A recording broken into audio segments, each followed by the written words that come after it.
Welcome to CEO Connect, brought to you by CU Solutions Group. In this month's episode, President and CEO Dave Adams discusses leadership's commitment to improve diversity, equality, and inclusion. 2 years ago, I wrote an article with the same title as this one, Confessions of a White Male CEO, but with an emphasis on my missed opportunities related to gender diversity and inclusion. In that article, I confessed to some missed opportunities to mentor women throughout my leadership career. Now, in full disclosure, I'm proud of some good things that I've done in that area. I just recognize that I could have done more. And I wrote with the purpose of recommitting myself to better mentoring and diversity efforts within my sphere of influence and to increase awareness within the credit union community about that important topic. And so it is as I write this second article related to the same broad topic, but this time more specific to racial and ethnic diversity. On almost any societal topic, it's easy to see the world through a negative lens without properly accounting for the steps toward progress that have been made. This is true with regard to quality of life, health issues, economics, war and peace, poverty, and certainly issues pertaining to diversity, equity, and inclusion, and racism. Every credit union and credit union organization should be struggling to find the words and the actions to address diversity, equity, and inclusion broadly, but especially now in this time of intense racial tension, we need to acknowledge that much more progress is needed. And yes, all lives matter and police lives matter, but let's not use those words to diminish the call for the eradication of systemic or non-systemic racially motivated police brutality, which is the issue of the day. So we've come a very long way toward liberty and justice for all, regardless of gender, skin color, ethnicity, sexual orientation, marital status, religion, financial status, or physical ability. I'm proud that we have indeed become, as former President George H.W. Bush famously called for in 1988, a kinder, gentler nation. In his inauguration speech, he said, quote, "America is never wholly herself unless she is engaged in high moral principle. We as a people have such a purpose today. It is to make kinder the face of the nation and gentler the face of the world," close quote. Every American president, every leader, every corporate and religious leader, and indeed every personal leader should strive for that credo, now more than ever. But to say it is not enough. What is needed today is the actions along with the words.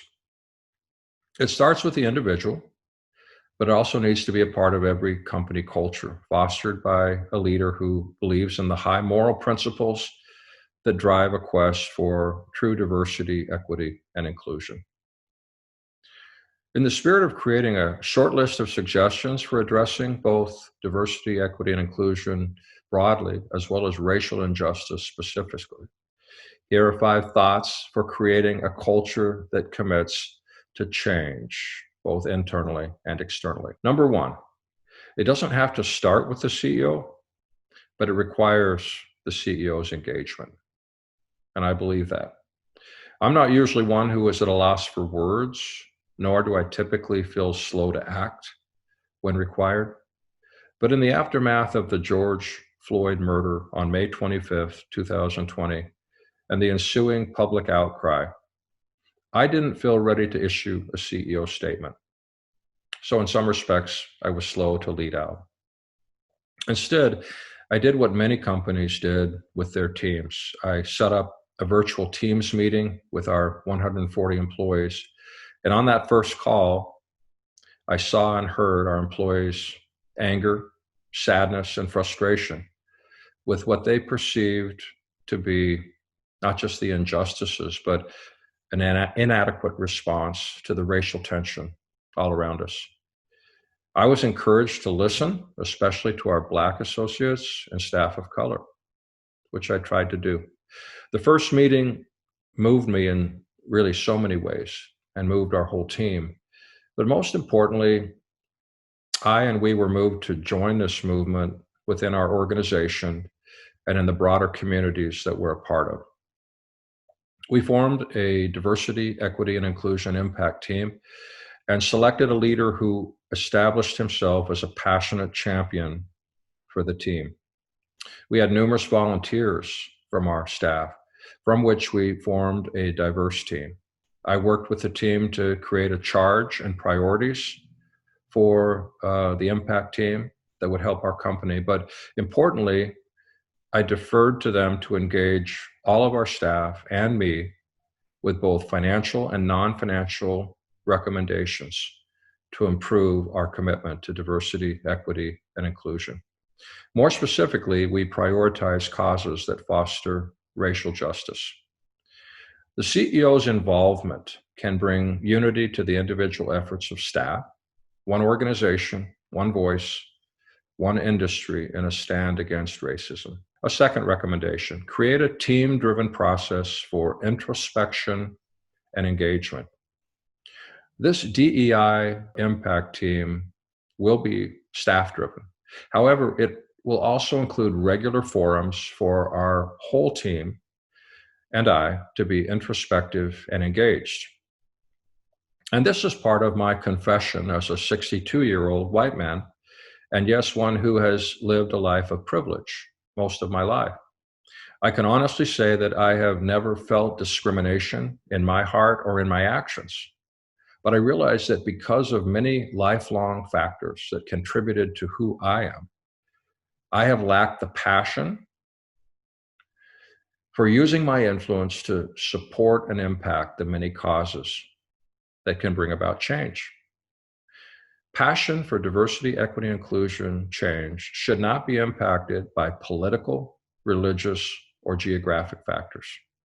But I fear that in many cases, and in my case, all three may have made me less sensitive or less aware of the need for aggressive societal change.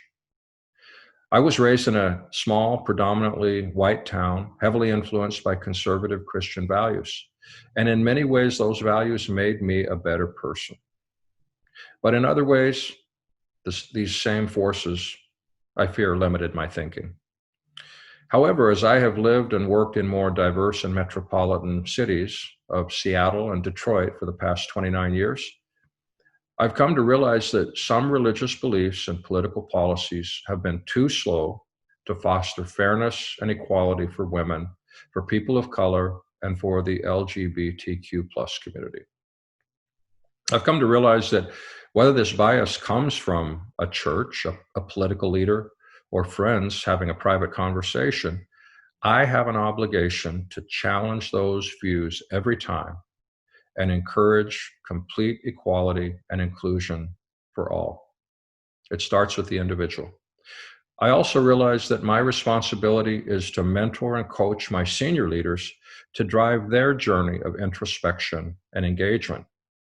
This can create a cascading effect through the organization that helps galvanize a true team commitment.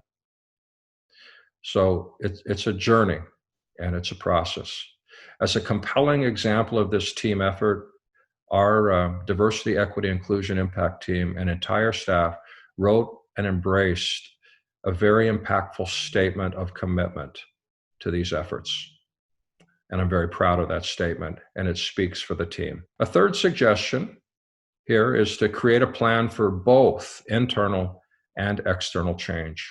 While initially our DEI efforts will focus on rallying staff support for funding and participating in movements that foster DEI change, in tandem with these efforts, we will obviously look at our internal policies and practices. We will strive for diversity, equity, and inclusion in our hiring, pay equity, and advancement opportunities, as well as in our board composition. Additionally, both the Michigan Credit Union League and CU Solutions Group plan to create and participate in forums for learning and engagement around important DEI priorities. Trade associations have a particularly important role to continue conversations and the sharing of diversity, equity, and inclusion best practices. We also hope to inform our employees regarding legislative and regulatory and judicial opportunities for fostering equality for all. While organizationally we may be limited in taking formal positions on many issues, as employees we can increase awareness and engagement in support of those efforts. A fourth suggestion: this is a process, not a one-time event. While tremendous progress has been made toward equality for women on racial, ethnic justice issues and on fairness and equality for the LGBTQ plus community, so much more progress is needed on all fronts. And since we'll always have a society that fails to be kinder and gentler, change will be slower and less perfect than what we would prefer to see happen. Because of this, we can't expect real change to occur without a lifelong, consistent commitment by individuals and organizations to put processes in place that go beyond a simple policy or statement of support. Change will require individual and collective introspection and commitment to making an impact. The fifth suggestion is perhaps the most difficult, and that is to shun all rationalization, regardless of what drives it. As part of my so-called confession to being less committed in my past, I referenced being influenced directly or indirectly by political views, religious beliefs, and a rural versus metropolitan bias or mindset. These are the elephant in the room issues when we work toward the policies and organizational commitments in boardrooms and in management teams and in organizations that will truly drive change. The reason that politics and religion are such taboo topics is that it can be very difficult to disagree respectfully and with tolerance and to be introspective. But when working toward a complete commitment to diversity, equity, and inclusion, we need to check all biases at the door, regardless of where they come from. Words do matter, but at the end of the day, actions matter far more. Nobody should rationalize that, for instance, supporting the concept of Black Lives Matter runs counter to also supporting the amazing sacrifices of men and women in law enforcement. I believe that tremendous opportunity lies ahead for leaders of credit unions and credit union organizations to lead by example on diversity, equity, and inclusion, and specifically on support efforts for racial justice. Martin Luther King Jr. has the last word here in this article because he said it so beautifully with these words, and I quote, "I refuse to accept the view that mankind is so tragically bound to the starless midnight of racism and war that the bright daybreak of peace and brotherhood can never become a reality. I believe that unarmed truth and unconditional love will have the final word," close quote. I hope that these recommendations can be helpful to us as leaders and employees who all have to individually and collectively drive change for diversity, equity, and inclusion in our organizations and in our broader society.